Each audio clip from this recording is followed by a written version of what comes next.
The summer of 1875 was not kind to the Verde Valley. Beyond the river bottoms, the grass had turned pale by June, baked down to the color of old bone. But along the Verde River itself, stubborn patches of tall grass still held their green, fed by the low, slow water slipping past the cottonwoods. The trees along its banks stood silent in the heat. It was a kind of quiet that made a man uneasy. Not the quiet of peace, the quiet of something missing. Obadiah Kincaid was checking his fence line that afternoon when he heard it. Not a scream, not a shout, something worse. A sound a person makes when they have already decided no one is coming. A low, broken sobbing from behind a dead cottonwood trunk that the spring floods had pushed up onto the grassy bank.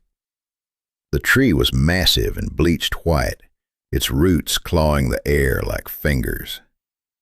Obie was a big man, 48 years old, slow on his feet and wide in the middle. He had spent enough years on Arizona trails to know that a sound like that could be a trap. He drew his pistol and came around the far end of the trunk carefully. What he found was a young woman. She was Apache, 20 or so, her wrists bound behind the tree with rope that had already cut through to the skin. Her clothes were torn at the shoulder. There were scrape marks along her forearms from the bark. She had been there long enough that the flies had found her. She did not beg. She did not flinch. She looked up at Obie with dark, steady eyes and said nothing at all. Then her gaze dropped to the yellow bandana tied around his neck. Something changed in her face when she saw that color. Obie reached for his knife to cut the rope, and that was when she spoke. Her English was quiet and precise. She said she had seen that yellow bandana before. She had seen it in the line of soldiers and teamsters who drove her people out of Camp Verde and south toward San Carlos in the dead of winter. She had watched an old man fall in the road not far from a teamster, wearing that exact color. Obie kept the knife in his hand and did not move. Then he heard hoofbeats coming fast across the grass. What was a man like Obie supposed to do in that moment, holding a knife over a bound woman who had every reason in the world to hate the color he wore around his neck? With 4 riders closing in fast and no good choices left on that pale, silent grassland. And the worst part was this. Obie already knew that whatever choice he made next, one piece of his old life was going to burn. Obie did not ask questions. Not yet. He cut the rope, pulled Nayland to her feet, and moved. The two of them pushed through the tall grass along the riverbank, staying low, using the cottonwood line as cover. The hoofbeats slowed when the riders reached the dead trunk. Obie heard one of them curse, then the sound of horses turning, casting wide, searching. He knew this country better than any horse trader passing through. He led Nayland up a dry wash, through a stand of scrub juniper, and east toward Beaver Creek. There was a line shack there he had not used since winter. Small, dark, and far enough off the main trail that a man in a hurry would ride past without a second look. They did not speak until the door was shut behind them.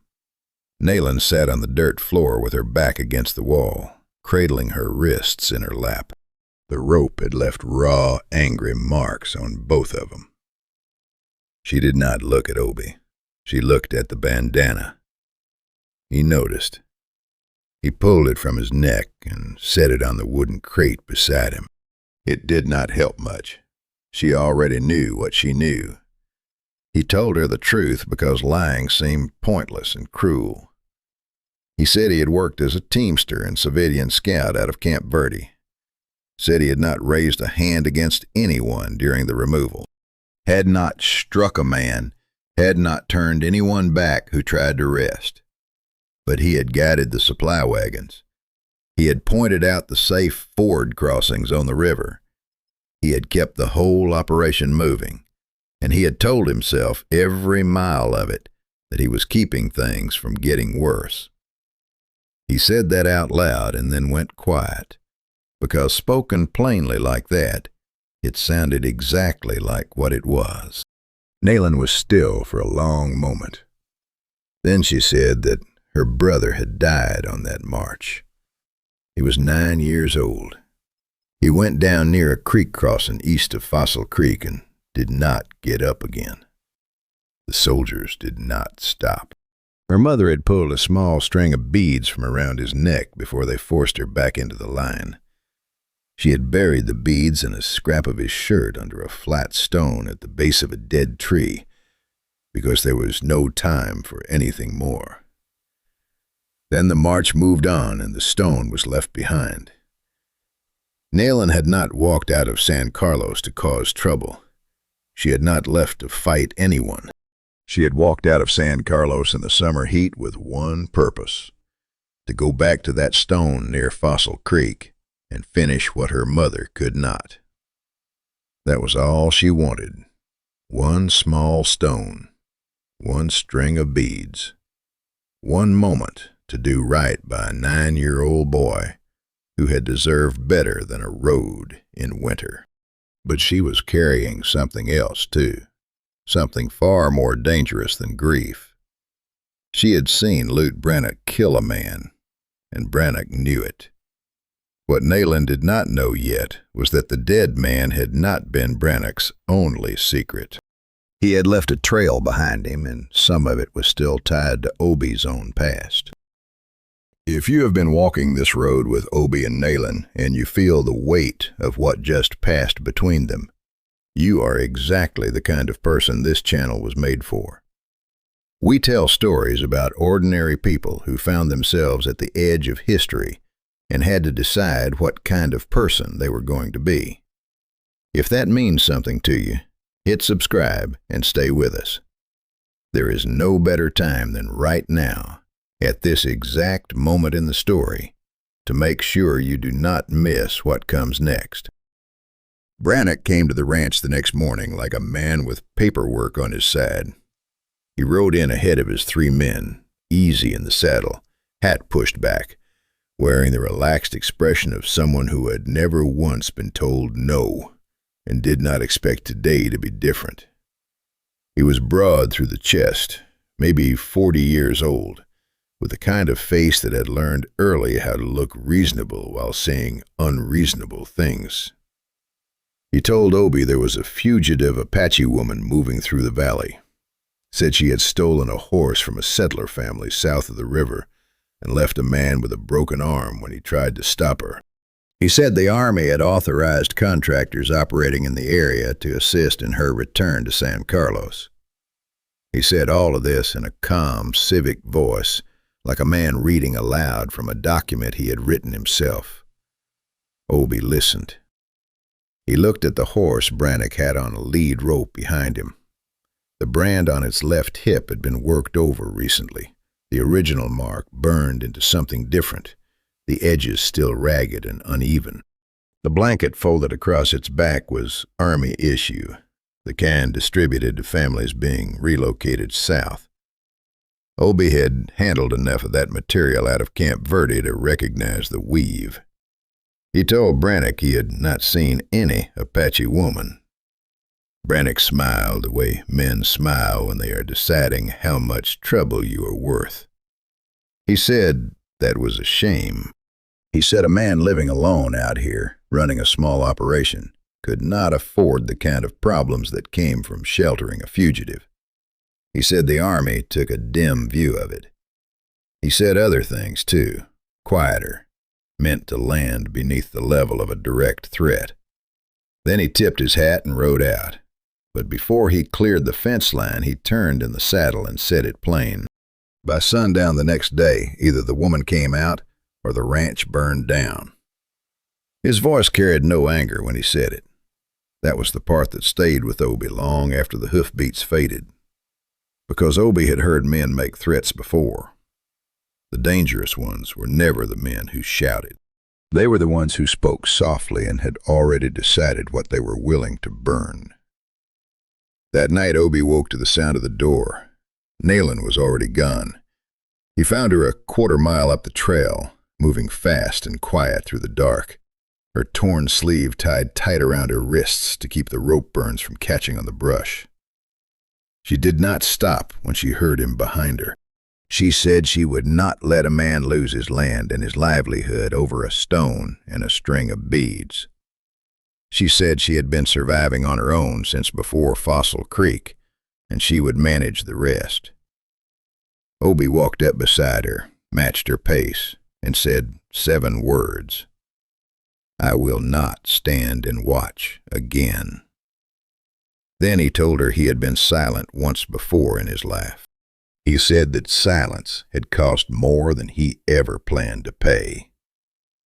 He did not ask her permission. He just kept walking. They moved before first light, keeping off the main trails. Neither of them said it aloud, but both understood the same thing. By walking toward that stone, they were also walking toward the men who wanted it buried forever.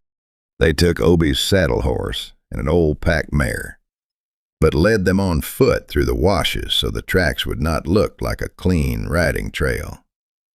Nayland knew the land the way people know it when their lives have depended on it. She did not follow paths so much as read the ground itself, choosing the dry washes and the shadow lines between ridges that no man on horseback would bother to track. Obie followed her lead without complaint. He was heavy on his feet, and he knew it. What he had was endurance and patience, and on a long walk through broken country, those 2 things counted for more than speed. By late afternoon, after hours of dry washes, ridge shadows, and slow climbing, they reached the place near Fossil Creek. The stone was where her mother had left it, low and flat, half buried now under a season of blown dirt and dead leaves. Nayland knelt and cleared it with her hands. Beneath it was a small cloth bag, rotted at one corner but still holding. She opened it slowly. The beads were there, the scrap of faded cloth, and something else she had not expected. A small piece of metal, stamped and worn, the kind that falls from saddle hardware when a buckle takes a hard knock. She knew whose saddle it had come from. She had been standing close enough that day to watch it fall. It was not enough to hang Brannock, but it was enough to prove she had been there, enough to prove she had seen what she said she saw. She put everything back in the bag and held it in both hands for a moment, without speaking. Obie stood a few yards off and looked at the tree line and gave her that. They did not make it back to the creek crossing without being found. The first sign was not a voice or a gunshot. It was the sudden silence of birds in the cottonwoods, as if the whole creek had taken one breath and held it. Brannock had not gone home. He had spread his 3 men across the likely return trails and waited, the way a man waits when he is confident in his arithmetic. When he stepped his horse out of the tree line above West Clear Creek, he had the high ground and the numbers, and he knew it. He told Obie to step away from the woman. His voice was almost friendly. Then he told his men to bring her up. One rider swung down, caught Nayland by the arm, and looped a short cord around her wrist before she could pull free. He thought the fight was already over. That mistake would cost him. What happened next was not clean or fast or cinematic. It was heavy and ugly and desperate, the way real violence almost always is. One of the riders came down the bank too quickly, and Obie let the lead rope on his own horse go slack at exactly the right moment. The horse swung wide, and the rider's animal spooked and went sideways, the man grabbing leather instead of his gun. Obie was already moving. He drove his full weight into Brannock's horse from the left side, not at the man, but at the animal, and the horse went down the muddy bank into the shallows, with Brannock fighting to clear the stirrups. Obie went in after him. Brannock was faster and younger. He got a fist into Obie's ribs twice before Obie got the rope off his own saddle and around Brannock's wrist. They went down together in the cold, shallow water, grappling in the mud and rocks, neither man able to get clean leverage. Behind them, Nayland had not run. She had pulled a thin piece of tin from inside the cloth bag, a sharp edge she had kept since the march, and used it to cut the cord one of the riders had looped around her wrists. When the last standing gunman turned his back to watch Obie and Brannock in the creek, she came up behind him and put the wooden handle of her knife hard against the base of his skull. He went down into the grass and did not get up quickly. Brannock got his free hand on his pistol in the water. He brought it up, and Obie took the shot across his left side, just above the hip, a burning, shallow cut that knocked him back a step. He did not go down. He grabbed Brannock's gun hand with both of his and drove it into the creek bed twice until the pistol came loose and spun away into the current. Then he sat on the man, all 230 pounds of him, planted in the cold mud of West Clear Creek, and he did not move until Brannock stopped moving either. It was not strength that won it. It was the simple, immovable fact of a man who had already decided he was not leaving that creek without finishing what he came to finish. But winning a fight and settling a debt are not the same thing, and Obie knew the harder part was still waiting for him on dry land. Stay with this story because what Obie does next matters more than the fight itself. Obie tied Brannock to his own saddle with the same rope that had gone around Nayland's wrists. He took the altered brand horse. He took the army blanket. He took the folded tally slips from Brannock's coat pocket, names, dates, wagon numbers, and issue amounts that did not match any honest accounting. Then he tied Brannock and his men to their saddles and drove them north toward Camp Verde, slow and ugly, with Nayland hidden back at the line shack until the road was safe. He told them in a voice that left no room for interpretation that the next conversation would happen in front of someone with a badge and a ledger. He knew an old army quartermaster at Camp Verde, a careful and humorless man who had spent years watching contractors bleed the supply chain and had never once been able to prove it. Obie laid everything on the man's table before noon: the tally slips, the horse, the blanket, the metal piece from Nayland's cloth bag. It was not a hanging. There would be no trial, no dramatic reckoning in a packed courtroom. What it was the end of Lute Brannock's contracts, the end of his access, the end of his ability to move through that territory with the borrowed authority of men who outranked him. A wolf does not need to be killed to be stopped. Sometimes you just have to pull his teeth in front of enough people. Nayland went back to the stone near Fossil Creek one more time. Obie did not go with her to the stone itself. He stayed back at the tree line and watched the distance and let her have the ground that belonged to her. She knelt for a long time. She did not make a sound he could hear from where he stood. When she rose and walked back toward him, her face was composed and private, the way a person looks when they have just set down something they have been carrying for a very long time. He did not offer her words. He had learned by then that she did not need them. For once, silence was not cowardice. It was respect. She stayed at the ranch through the rest of July to let her wrists heal. Obie did not press her about what came next. He did not ask whether she planned to go back to San Carlos or disappear into the high country or do something else entirely. Every morning he set 2 cups on the porch rail instead of 1.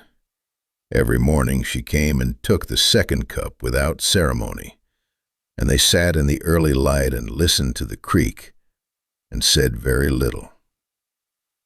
One evening near the end of the month, She picked up his yellow bandana from where it had been sitting on the porch post, and she stitched the torn corner closed with a few careful passes of thread. She tied it back around his neck without asking, and said that the color had frightened her once.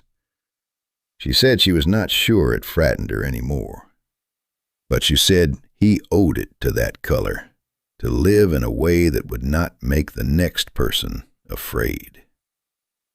Obie sat with that for a while. The sun went down over the pale summer grass of the Verde Valley, and the creek made its low sound in the distance. Two people sitting on a porch in the last of the light, not quite strangers anymore, not yet anything they had a word for. For Obie, that was more frightening than any gunfight. For Nayland, it was the first quiet thing in months that did not feel like a warning. Just the small, hard-won fact of trust, beginning the way it almost always does. Quietly. And without any fanfare at all.